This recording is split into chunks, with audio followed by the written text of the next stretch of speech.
Chapter 44, Tale of Despereaux. Whose ears are those? Remember, we left off. Despereaux was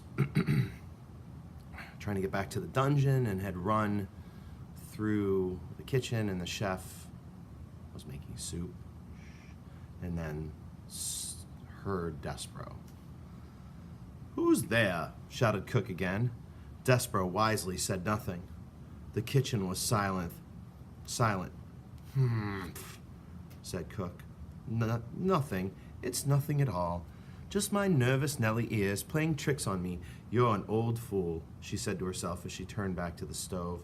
You're just an old fool afraid of being caught making soup. Because, of course, the soup was banned by the king. Despereaux slumped against the spool of thread, and as he leaned there, his heart pounding, his jaws shaking, a small, wonderful something occurred. A midnight breeze entered the kitchen and danced over the stove and picked up the scent of the soup and then swirled across the floor and delivered the smell right directly to the mouse's nose. Now there is a perfect visualization, which I'll do in a couple of minutes. Despereaux put his head up in the air. He sniffed some more. He had never in his life smelled anything so lovely, so inspiring. With each sniff he took, he felt himself growing stronger, braver. Cook leaned in close to the kettle and put the spoon in and took the spoon out and blew upon the spoon and then brought it to her lips and sipped and swallowed. She said. She took another sip. Missing something, she said. More salt, maybe. She put the spoon down and took up an enormous salt shaker and sprinkled salt into the kettle.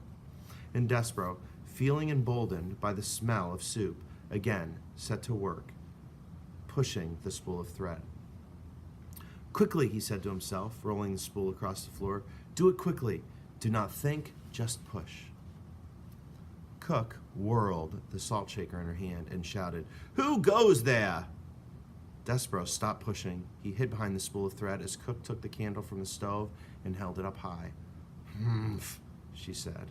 The candlelight came closer. What's this? The light came to rest directly on Despereaux's big ears, sticking up from behind the spool of thread. Ho, said Cook. Whose ears are these? And the light from the candle then shone full in Despereaux's face. A mouse, said Cook. A mouse in my kitchen. Despereaux closed his eyes. He prepared for his death. He waited, reader, and waited, and then he heard the sound of laughter. He opened his eyes and looked at Cook. Oh, said Cook. Oh, for the first time in my life, I'm glad to see a mouse in my kitchen. Why, she asked. Why am I glad? Oh, because a mouse is not a king's man, here to punish me for making soup.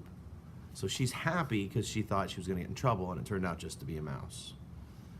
That is why. Because a mouse is not a king's man, here to take me to the dungeon for owning a spoon.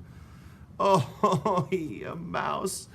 I, Cook, am glad to see a mouse. It would be a great place for a surprising part. Because, of course, I think we all thought that the cook would do something to the mouse.